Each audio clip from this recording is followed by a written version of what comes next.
Bargo sat stoic in the courtroom. You, Michael Shane Bargo, are sentenced to death. He didn't even flinch when the judge sentenced him to death for the 2011 murder of 15-year-old Seth Jackson.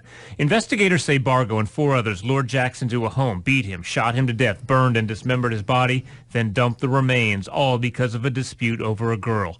The judge called it the most cold and calculated murder he's ever seen. The death penalty is not only justified, it is the only appropriate sentence based on the evidence and the law of the state of Florida. Seth Jackson's family decided not to go to court today. Bargo's grandmother broke down crying, and his family didn't want to talk as they left court. But his attorney pointed blame at Jackson, saying he was a violent person who made plenty of threats. To burn their house down, to rape them, to shoot them. Jurors didn't get to hear about that, and she believes it will be part of his automatic appeal to the state Supreme Court. She also feels Bargo's age should have spared his life. He was 18 at the time of the murder. But the judge didn't see it that way, and he agreed with the jurors that Michael Bargo deserves to die. The defendant shall be taken by the proper authorities to the Florida State Prison and there be kept under close confinement until the date of his execution. Bargo's attorney said they will gather up all the transcripts and the materials from the case and hand them over to the public defender's office. An attorney from that office will file the appeal with the state Supreme Court. Reporting from the Marion County Courthouse, Jeff Deal, Channel 9 Eyewitness News.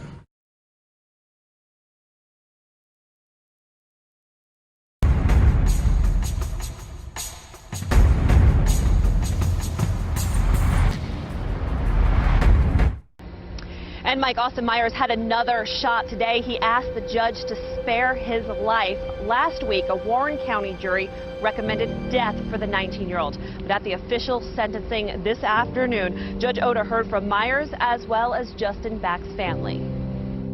Austin could have stopped it, but tells Justin it's okay, it's almost over. You could have changed your mind many times, but you didn't, especially when Justin was begging for his life. An 18-year-old Navy recruit begged his friends to stop choking and stabbing him. Instead, they continued with the brutal murder. I'm not going to stand up here and tell you how much I hate you. That is without question. Today, Justin Back's parents didn't hold back as they spoke to Austin Myers, one of the teens who is now convicted of killing their son Justin. I would just hope that every time you close your eyes at night, you see my son Justin. Myers himself had a few words for the judge. No, I've made a horrible mistake. I'm only 19 years old. I think there's a lot of good things I can do with my life if you allow me to keep my life. Judge Don Oda upheld the jury's recommendation and sentenced Myers to death. The defendant does not understand how precious life is. After sentencing, prosecutor David Fornshell revealed more details about Myers' plan, one that Fornshell says included killing more people. According to Tim Mosley, he said he wanted to go get his gun out of pawn in Dayton and use that gun as well as the one they stole from Mark Cates to go kill his own mom and stepdad. Austin Myers wanted to kill his own mom and stepdad after killing Justin Back. Just 15 minutes later, this is part of his plan.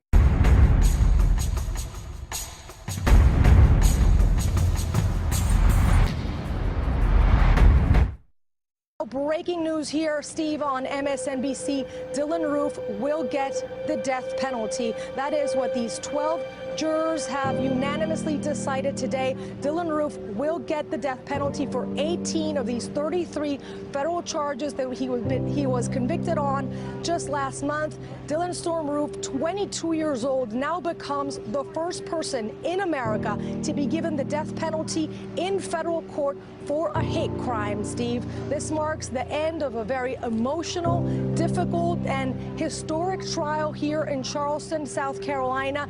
This jury comprised mostly of white women. They have decided that Dylann Roof will die by a lethal injection after having killed these 9 African-American church members at Emmanuel AME Church on June 17th, 2015, here in Charleston, South Carolina. The prosecution today, in their closing argument, they went through just vivid details of each of these victims we have come to know so well throughout this process, of what each of them saw saw in their last moments together in that church. They saw fear and they saw Dylann Roof. And he went through, the prosecutor, through the premeditation, the planning that Dylann Roof undertook in doing this, and then his final objective, to incite others to engage in a race war. I also want to explain to our audience, Steve, why the jury might have taken 3 hours almost to get to this conclusion.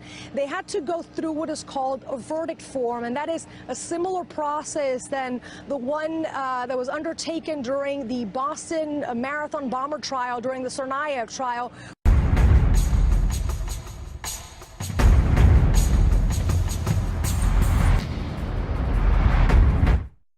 We begin tonight with the death sentence for a gang member who killed a high school football player because he carried a red backpack. The murder of Jamil Shaw shocked the community.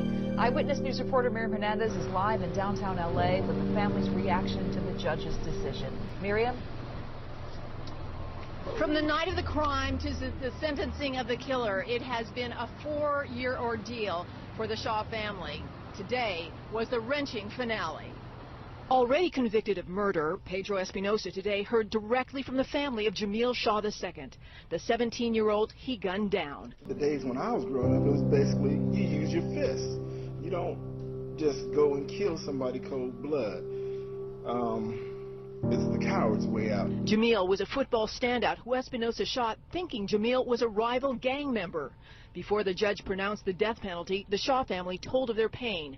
After 4 years, still raw. I find myself, I'm not that strong of a Christian because I can't turn around and say I forgive you for killing my son. You should thank God if you have your family intact and your kids and you're loving them and you're doing things. Thank God for that, because there's people like that don't give a damn. Espinosa, 23, an undocumented immigrant, had a history of gang crime and assaults even while behind bars.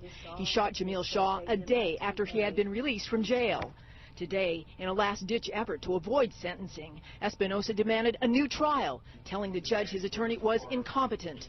The motion was denied. Instead, Judge Ronald Rose ordered execution. At which time and place you shall then put to death Pedro Espinosa in the manner prescribed by law. You know, you want revenge. You can't help it. It's like a human nature. That was my son that, you know, was on the streets dead. That was my son, and people don't understand that. And the family has these words for Jamil. We did it, man. We did all we could do. You know, can't do no more than that, man. You know? I tell him every day, sorry about that, man. Sorry, man.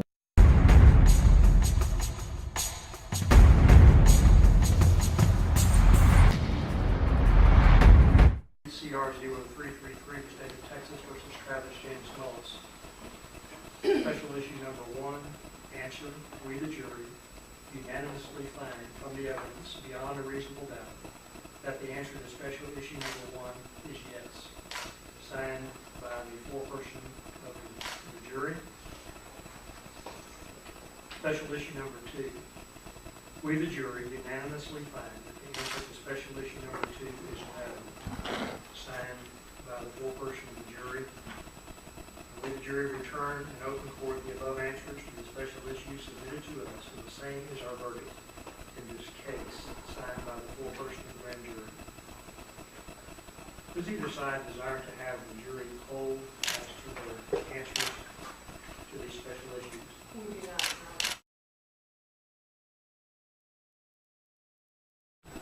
Judgment of conviction by jury, capital murder. Date entered March 21st, 2011. Offense for which the defendant is convicted is capital murder. The jury has answered the special issues in a way that will result in the death penalty being imposed.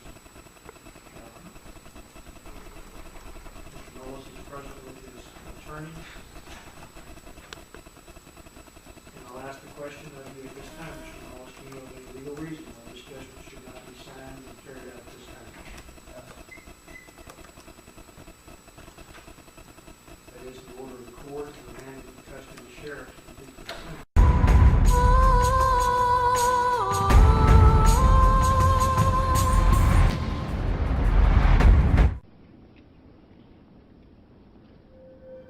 Brandon Lee Bradley, you have been given the opportunity to be heard and show cause why judgment should not be imposed and offer matters of mitigation. This court has considered the aggravating and mitigating circumstances presented and has prepared a comprehensive sentencing order which is on file with the clerk. No legal cause has been shown to preclude the imposition of the judgment and sentence. This case involves a completely senseless murder of a law enforcement officer who was simply fulfilling her duties as a public servant by initiating a traffic stop to investigate the O'Connell Lodge robbery as reported by its motel owner. Deputy Pill acted professionally with the defendant during the traffic stop and provided him countless opportunities to exit the vehicle over the course of 3 minutes. Never did Deputy Pill take her firearm out of its holster, draw her firearm, or threaten the defendant. The bottom line is that the defendant murdered Deputy Pill in a selfish, foolish, and futile attempt to avoid returning to prison for violating his probation. The defendant planned well in advance of the shooting of Deputy Pill that he would do what it took to avoid incarceration, even if this entailed using a gun to shoot an officer. Despite ample time for reflection to abandon his plan to avoid arrest, and even being urged by his then-girlfriend and trusted friend, Andrea Michelle Kirshner, not to shoot Deputy Pill, the defendant did so regardless. The defendant chose not to just shoot Deputy Pill one time, but fired off 7 more shots. The defendant's brazen, premeditated, callous, and cowardly action of shooting Deputy Pill multiple times on a public street in a neighborhood of congested single-family homes mandates nothing less than a death sentence. Therefore, Brandon Lee Bradley, as to count 1, you are judged guilty of the crime of first-degree murder for the unlawful killing of Deputy Barbara Pill. For this crime, the court sentences you to be put to death in the manner prescribed by law. As to count 2, you are judged guilty of the crime of robbery. For this crime, the court sentences you to serve a term of imprisonment in the Department of Corrections for the state of Florida for a term of 15 years. As to count 3, you are judged guilty of the crime of fleeing or attempting to elude a law enforcement officer, siren and lights activated with high speed or reckless driving. For this crime, the court sentences you to a term of imprisonment in the Department of Corrections for the state of Florida for a term of 15 years. As to count 4, you are judged guilty of the crime of resisting officer with violence. For this crime, the court sentences you to serve a term of imprisonment of 5 years in the Department of Corrections for the state of Florida. These sentences are to run consecutive with each other. The defendant is entitled for credit for time served of 844 days as calculated by the clerk. You are advised that this judgment and sentence shall automatically be appealed to the Supreme Court of the state of Florida. Defense counsel is directed to perfect the appeal. The public defender is hereby appointed to represent you on appeal. Should you not have private counsel or are unable to afford private counsel, you are hereby remanded and without bail to the custody of the sheriffs of the Brevard County to be delivered for commitment to the Department of Corrections, where you will be confined until final execution of this judgment and sentence prescribed by law. Mr. Bradley, may God have mercy upon your soul. This court is now in recess.